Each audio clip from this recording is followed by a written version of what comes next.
হত্যা মামলায় সাবেক 2 আইজিপি রিমান্ডে, নিজেকে নির্দোষ দাবি শহীদুল হকের।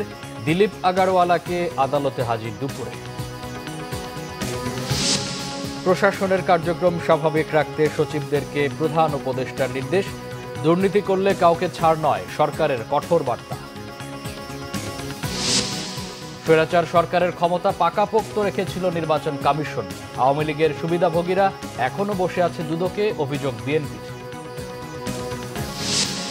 দেশে ফ্যাসিজমের প্রতিষ্ঠাতা আওয়ামী লীগ, অন্তর্বর্তী সরকারকে প্রশ্নবিদ্ধ করতে যারা এখন মাঠে, 16 বছর তারা কোথায় ছিলেন? প্রশ্ন সমন্বয় হাসনাত আব্দুল্লাহ।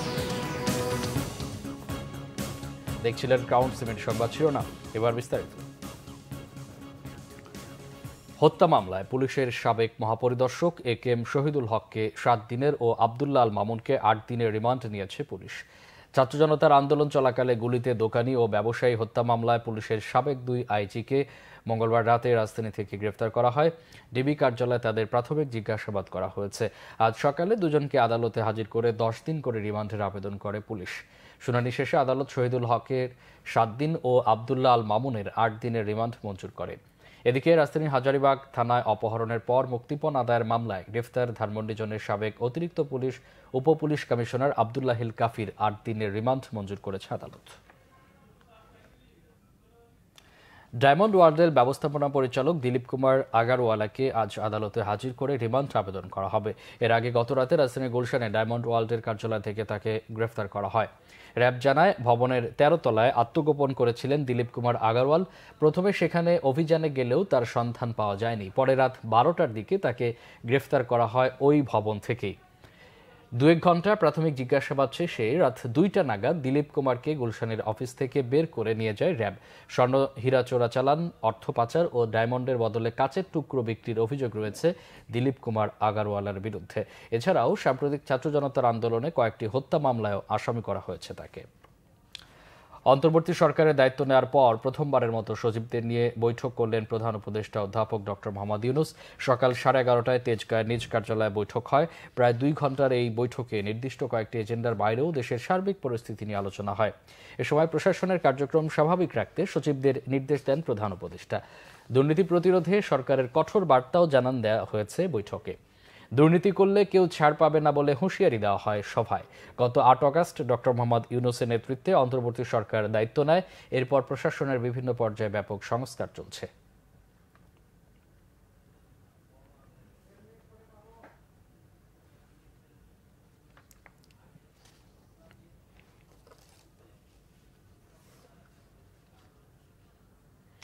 জনরোষ থেকে বাঁচতে নির্বাচন কমিশনকে পদত্যাগের পরামর্শ দিয়েছেন বিএনপির স্থায়ী কমিটির সদস্য ডাক্তার AZM জাহিদ হোসেন। আওয়ামী সরকারের সুবিধাভোগীদের বাদ দিয়ে দুদক পুনর্গঠনের দাবিও জানান তিনি।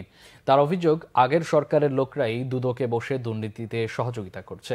সুবিধাভোগীদের ঝেঁটিয়ে বিদায় করা অন্তর্বর্তীকালীন সরকারের দায়িত্ব বলেও মন্তব্য করেন তিনি। নয়াপল্টন বিএনপির কেন্দ্রীয় কার্যালয়ে ত্রাণ সংগ্রহ কর্মসূচি অনুষ্ঠানে এসব কথা বলেন ডাক্তার AZM জাহিদ হোসেন। তিনি জানান, এবারের বন্যায় 13 কোটি টাকারও বেশি ত্রাণ বিতরণ করা হয়েছে। বিগত সরকারের সুবিধাভোগী নৈতিকভাবে দুর্বল লোকদের ত্রাণ সহায়তা গ্রহণ করছে না বিএনপি। আগামী 2 দিন খাদ্যদ্রব্য বিতরণের পর পুনর্বাসনের অংশ হিসেবে ঘরবাড়ি মেরামত, গবাদি পশু, কৃষিকাজে সহায়তা করা হবে। যত ক্ষুদ্রই হোক ত্রাণ সহযোগিতা নিয়ে আসার আহ্বান জানান ডাক্তার জাহিদ। বসে আছে, আমি মনে করি যে এই নির্বাচন কমিশন বোধোদয় হওয়া উচিত, পদত্যাগ করে নিজেদের জনগণের রোষ থেকে বাঁচার জন্য পদত্যাগ করে এই সরকারকে সুযোগ দেওয়া উচিত নতুন নির্বাচন কমিশনের। তা না হলে সত্যিকার অর্থে জনরোষ থেকে কেউ রক্ষা পাবে না। আর দুদকে যে সমস্ত কর্মকর্তা এবং কমিশনাররা এখনো বসে রয়েছে বিগত সরকারের সুবিধাভোগী হিসাবে, আমি সরকারকে বলবো দুদক পুনর্গঠন করা অতীব জরুরি, নির্বাচন কমিশন পুনর্গঠন করা অতীব জরুরি। শেখ হাসিনার সরকার পতনের আগের দিন অর্থাৎ 4 আগস্টেও ছাত্র জনতা হত্যার সমর্থনে বিক্ষোভ করা শিক্ষা ক্যাডারদের বেশিরভাগ কর্মকর্তা স্বপদে এখনও বহাল রয়েছেন। দলীয় বাহিনীর ভূমিকায় থাকা শিক্ষা ভবনের সেই কর্মকর্তাদের কেউ কেউ ভোল পাল্টেছেন এরই মধ্যে। তাদের 14 জনকে শোকজ করেছে শিক্ষা অধিদপ্তর। তবে বড় একটি অংশ আলোচনার বাইরে স্বপদে থাকতে চলছে তাদের নানা তদবির। বিস্তারিত ফরুক বাবু রিপোর্টে।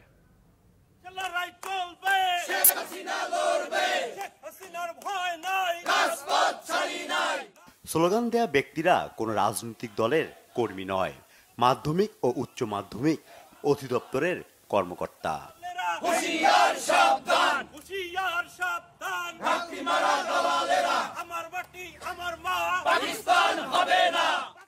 কোটা আন্দোলনকারীদের এ যুগের রাজাকার বলায় তখনকার শিক্ষামন্ত্রী মহিবুল হাসান চৌধুরী নওফেলের চট্টগ্রামের বাড়িতে ৩ আগস্ট হামলা চালায় বিক্ষুব্ধ ছাত্র জনতা।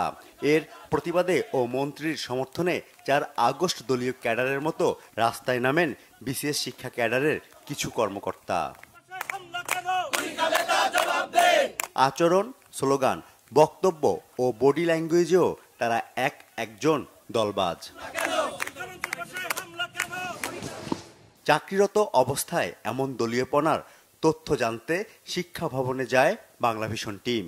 ৪ আগস্ট স্লোগান দেয়া শিক্ষা ক্যাডারের কয়েকজনের দেখা মিললেও তারা এড়িয়ে যান, কথা বলতেও রাজি হননি।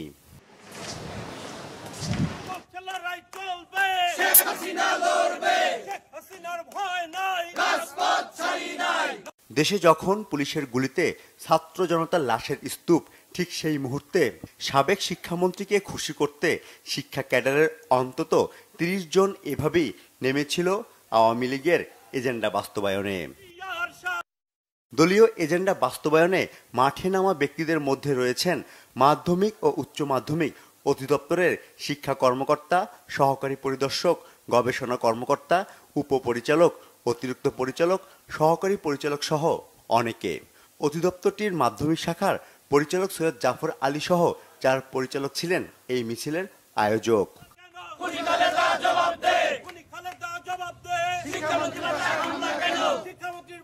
স্লোগানে গলা ধরার জন্য কর্মকর্তাদের জড়ো করেন পরিদর্শন ও নিরীক্ষা অধিদপ্তর থেকে বদলি হওয়া ২৪তম বিসিএস এর কর্মকর্তা ডক্টর এনামুল হক ও ৩৩তম বিসিএস কর্মকর্তা আব্দুল্লাহ আল মামুন। খাবারেরও আয়োজন করেন তারা। দলীয় কর্মীর ভূমিকায় থাকা সরকারি কর্মকর্তাদের তালিকা করার কথা জানিয়েছেন সদ্য যোগ দেয়া শিক্ষা মন্ত্রণালয়ের পরিদর্শন ও নিরীক্ষা অধিদপ্তরের পরিচালক প্রফেসর কাজী আব্দুল কাইয়ুম। এটার একটা দৃষ্টান্তমূলক একটা শাস্তি হওয়া উচিত, এই জন্য যে প্রথমত চাকরির বিধির বাইরে তারা এটা করেছেন এবং রাষ্ট্রের বিরুদ্ধেও এটা এক ধরনের কাজ হয়েছে, যে একটা পপুলার মুভমেন্ট হচ্ছিল, যে মুভমেন্টের ফলে একটা সরকারের পরিবর্তন হয়ে গেছে, সেটা তার বিরোধী স্রোতে তারা দাঁড়িয়েছেন। আমরা শোকজের জবাব পেলে আমরা ব্যবস্থা নেব। শোকজ পাওয়া কর্মকর্তাদের ভূমিকা জানার কাজ শুরু হয়েছে এরই মধ্যে। ফররুখ বাবু, বাংলাভিশন, ঢাকা। আওয়ামী লীগ সরকার বিচার, শিক্ষা ও স্বাস্থ্য ব্যবস্থাকে পুঁজি করে ফ্যাসিজম প্রতিষ্ঠা করেছিল। বৈষম্যবিরোধী ছাত্র আন্দোলনের সংবাদ সম্মেলনে এমন মন্তব্য করেছেন সমন্বয়ক হাসনাত আব্দুল্লাহ। অন্তর্বর্তী সরকারকে প্রশ্নবিদ্ধ করতে যারা এখন মাঠে নামছেন তারা গত ১৬ বছর কোথায় ছিলেন সেই প্রশ্ন রাখেন তিনি।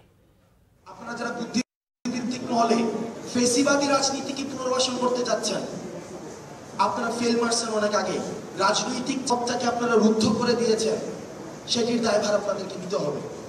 সেটির দায়ভার যদি আপনারা না নিয়ে আবার যদি রাজনীতি করার, পুনর্বাসন করার চিন্তা করেন, তাহলে সেক্ষেত্রে এই ছাত্র নাগরিক যারা শহীদ হয়েছে, আমরা ফিল করি তাদের কাছে আমাদের জবাবদিহিতা রয়েছে, তাদের কাছে আমাদের দায়বদ্ধতা রয়েছে।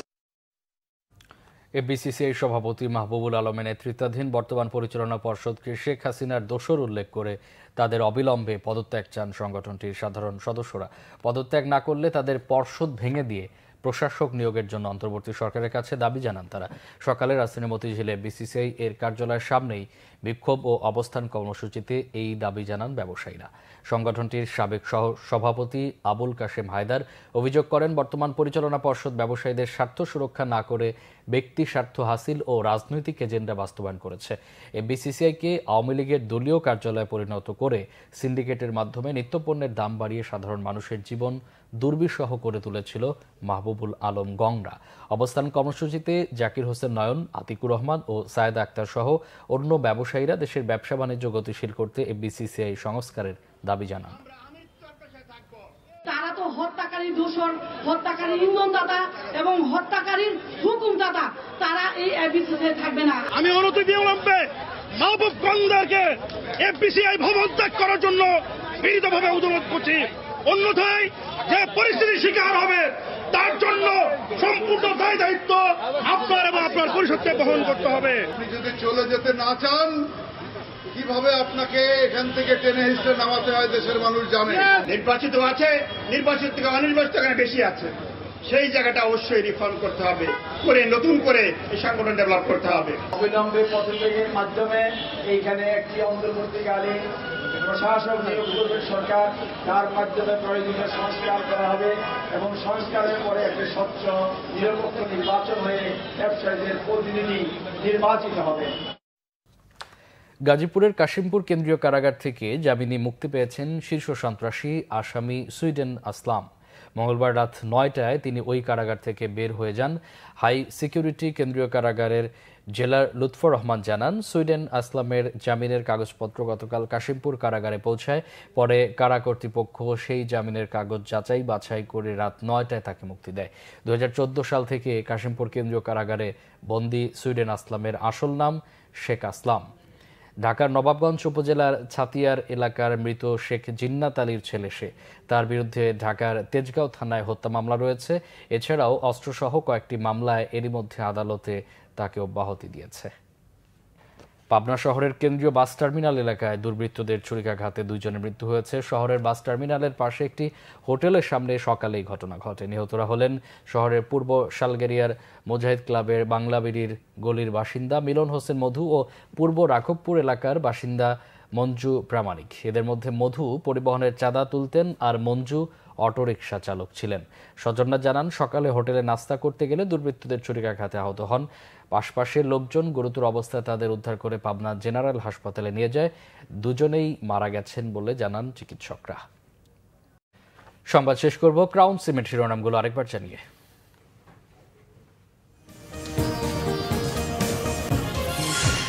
হত্যা মামলায় সাবেক 2 আইজিপি রিমান্ডে, নিজেকে নির্দোষ দাবি শহীদুল হকের। দিলীপ আগারওয়ালাকে আদালতে হাজির করা হবে আজ। প্রশাসনের কার্যক্রম স্বাভাবিক রাখতে সচিবদেরকে প্রধান উপদেষ্টার নির্দেশ। দুর্নীতি করলে কাউকে ছাড় নয়, সরকারের কঠোর বার্তা। স্বৈরাচার সরকারের ক্ষমতা পাকাপোক্ত রেখেছিল নির্বাচন কমিশন। আওয়ামী লীগের সুবিধাভোগীরা এখনো বসে আছে দুদকে, অভিযোগ বিএনপির। দেশে ফ্যাসিজমের প্রতিষ্ঠাতা আওয়ামী লীগ, অন্তর্বর্তী সরকারকে প্রশ্নবিদ্ধ করতে যারা এখন মাঠে, 16 বছর তারা কোথায় ছিলেন, প্রশ্ন সমন্বয়ক হাসনাত আব্দুলের। এই ছিল এখনকার মতো। পরের সংবাদ বিকেল 4টায়। এর আগে 3টা রয়েছে নিউজ টপ 10 দেখার আমন্ত্রণ রইল। এছাড়া বাংলা ভিশন সংবাদ ও সংবাদ সংশ্লিষ্ট অনুষ্ঠান দেখতে ভিজিট করুন www.bvnews24.com ও facebook.com/banglavisionnews এবং সাবস্ক্রাইব করুন youtube.com/banglavisionnews। এতক্ষণ সাথে থাকা অসংখ্য ধন্যবাদ।